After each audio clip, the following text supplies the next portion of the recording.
Classic Audiobooks Library presents The Bet, written by Anton Chekhov. Narrated by Rupert Glenn. Where in the world are you listening from? Please share by dropping your city or country in the comments below. I love seeing how far these stories go. Now let's begin. It was a dark autumn night. The old banker was walking up and down his study and remembering how 15 years before he had given a party one autumn evening. There had been many clever men there, and there had been interesting conversations. Among other things, they had talked of capital punishment. The majority of the guests, among whom were many journalists and intellectual men, disapproved of the death penalty. They considered that form of punishment out of date, immoral, and unsuitable for Christian states.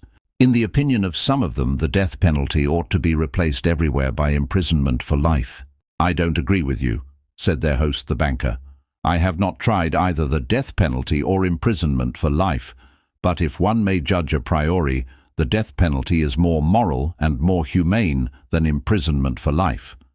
Capital punishment kills a man at once, but lifelong imprisonment kills him slowly. Which executioner is the more humane, he who kills you in a few minutes, or he who drags the life out of you in the course of many years?" "Both are equally immoral," observed one of the guests, "for they both have the same object, to take away life. The state is not God. It has not the right to take away what it cannot restore when it wants to." Among the guests was a young lawyer, a young man of 25. When he was asked his opinion, he said, "The death sentence and the life sentence are equally immoral, but if I had to choose between the death penalty and imprisonment for life, I would certainly choose the second. To live anyhow is better than not at all." A lively discussion arose. The banker, who was younger and more nervous in those days, was suddenly carried away by excitement. He struck the table with his fist and shouted at the young man, "It's not true. I'll bet you 2 millions you wouldn't stay in solitary confinement for 5 years. "If you mean that in earnest," said the young man, "I'll take the bet, but I would stay not 5 but 15 years. 15? Done," cried the banker. "Gentlemen, I stake 2 millions. "Agreed, you stake your millions and I stake my freedom," said the young man. And this wild, senseless bet was carried out. The banker, spoilt and frivolous, with millions beyond his reckoning, was delighted at the bet. At supper he made fun of the young man and said, "Think better of it, young man, while there is still time. To me 2 millions are a trifle, but you are losing 3 or 4 of the best years of your life. I say 3 or 4 because you won't stay longer. Don't forget either, you unhappy man, that voluntary confinement is a great deal harder to bear than compulsory.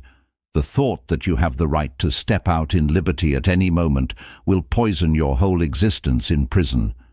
I am sorry for you." And now the banker, walking to and fro, remembered all this and asked himself, what was the object of that bet? What is the good of that man's losing 15 years of his life and my throwing away 2 millions? Can it prove that the death penalty is better or worse than imprisonment for life? No, no, it was all nonsensical and meaningless. On my part it was the caprice of a pampered man, and on his part simple greed for money. Then he remembered what followed that evening. It was decided that the young man should spend the years of his captivity under the strictest supervision in one of the lodges in the banker's garden.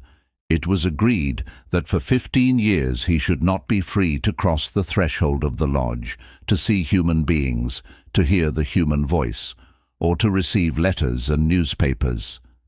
He was allowed to have a musical instrument and books, and was allowed to write letters, to drink wine, and to smoke. By the terms of the agreement, the only relations he could have with the outer world were by a little window made purposely for that object.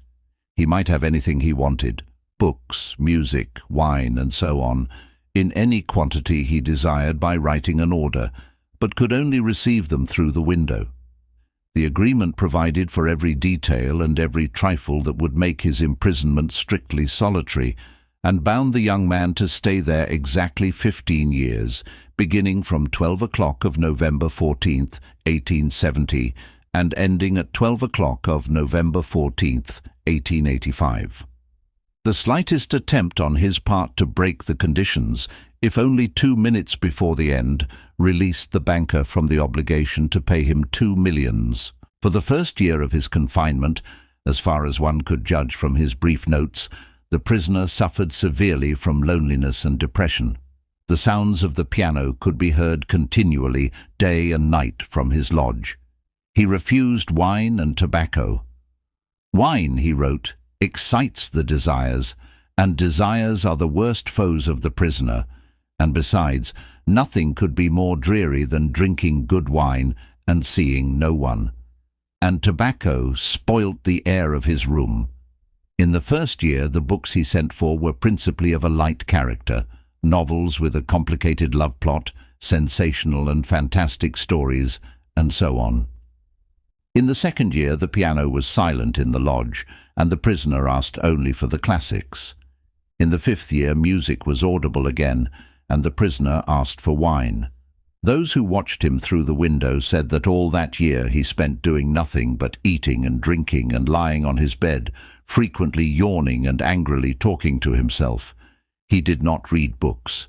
Sometimes at night he would sit down to write. He would spend hours writing, and in the morning tear up all that he had written. More than once he could be heard crying. In the second half of the sixth year, the prisoner began zealously studying languages, philosophy, and history. He threw himself eagerly into these studies, so much so that the banker had enough to do to get him the books he ordered. In the course of 4 years, some 600 volumes were procured at his request. It was during this period that the banker received the following letter from his prisoner. "My dear jailer, I write you these lines in 6 languages.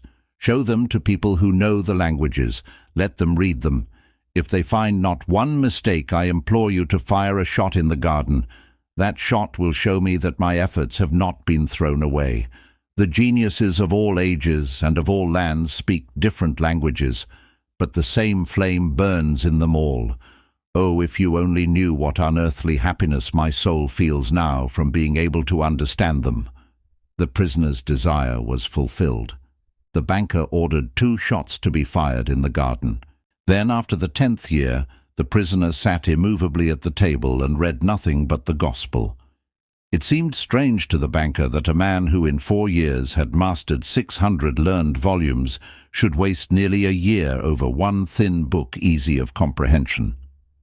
Theology and histories of religion followed the Gospels. In the last 2 years of his confinement, the prisoner read an immense quantity of books quite indiscriminately. At one time he was busy with the natural sciences, then he would ask for Byron or Shakespeare. There were notes in which he demanded at the same time books on chemistry, and a manual of medicine, and a novel, and some treatise on philosophy or theology. His reading suggested a man swimming in the sea among the wreckage of his ship, and trying to save his life by greedily clutching first at one spar and then at another. The old banker remembered all this and thought, "Tomorrow at 12 o'clock he will regain his freedom. By our agreement I ought to pay him 2 millions. If I do pay him, it is all over with me. I shall be utterly ruined." 15 years before, his millions had been beyond his reckoning. Now he was afraid to ask himself which were greater, his debts or his assets. Desperate gambling on the stock exchange, wild speculation, and the excitability which he could not get over even in advancing years had by degrees led to the decline of his fortune, and the proud, fearless, self-confident millionaire had become a banker of middling rank, trembling at every rise and fall in his investments. "Cursed bet," muttered the old man, clutching his head in despair. "Why didn't the man die? He is only 40 now.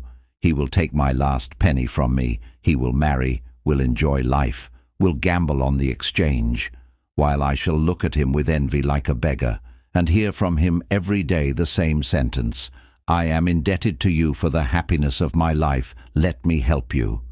No, it is too much.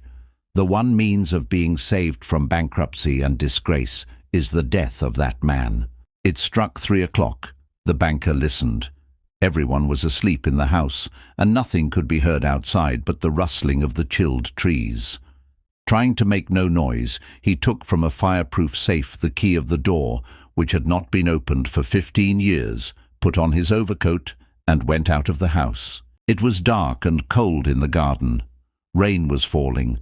A damp, cutting wind was racing about the garden, howling and giving the trees no rest.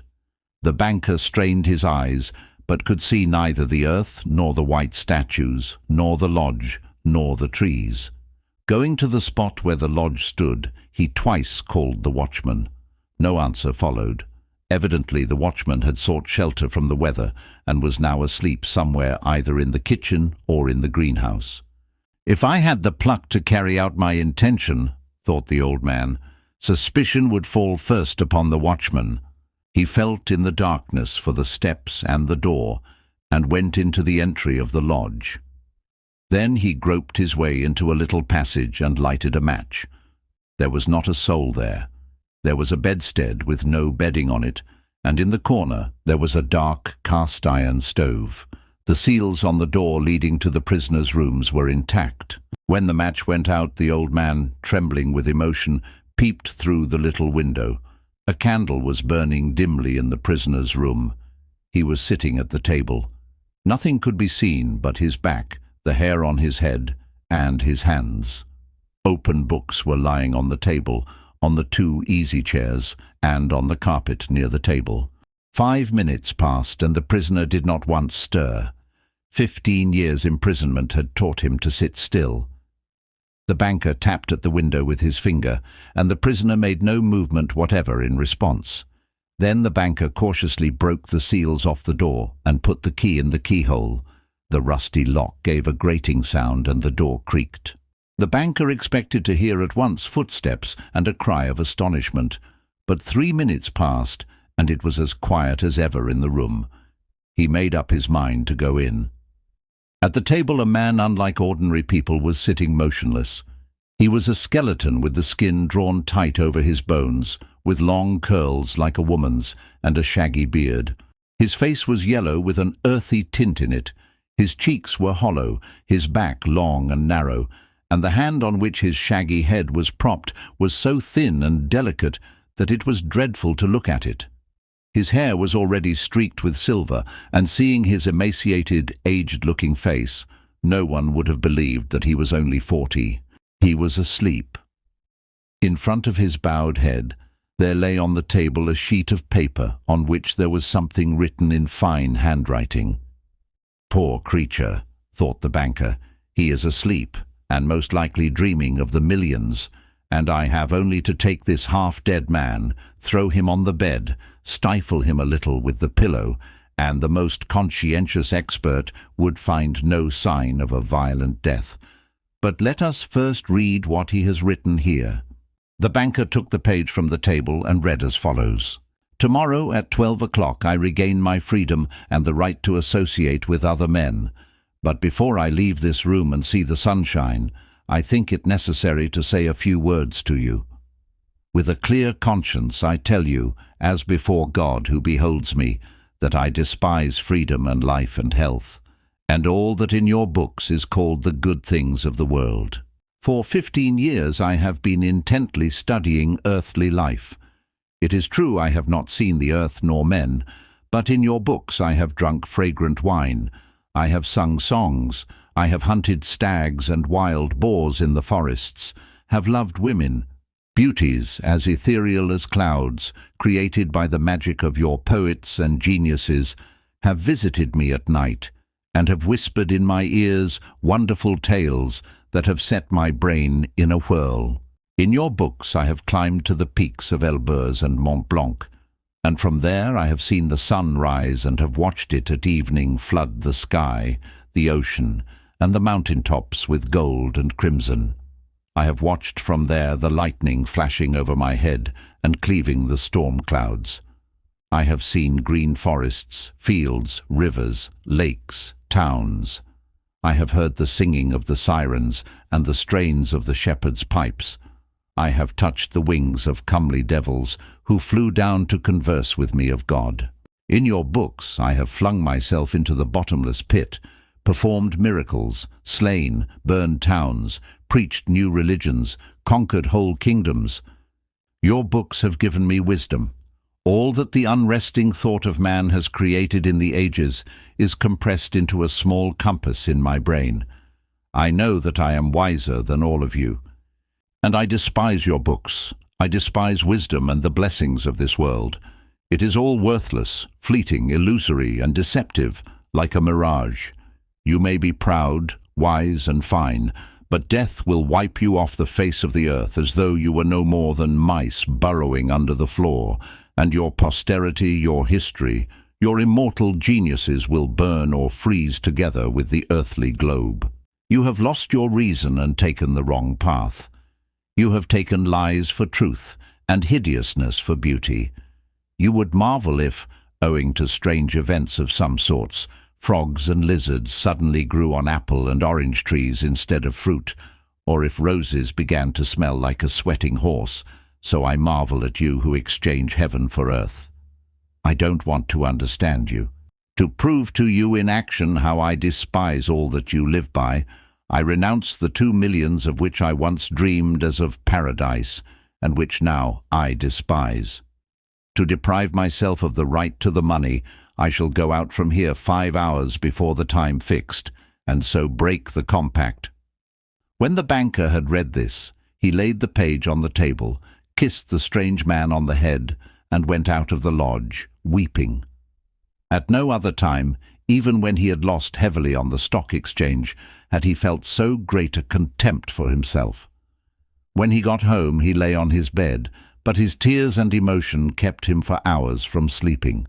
Next morning the watchmen ran in with pale faces and told him they had seen the man who lived in the lodge climb out of the window into the garden, go to the gate, and disappear.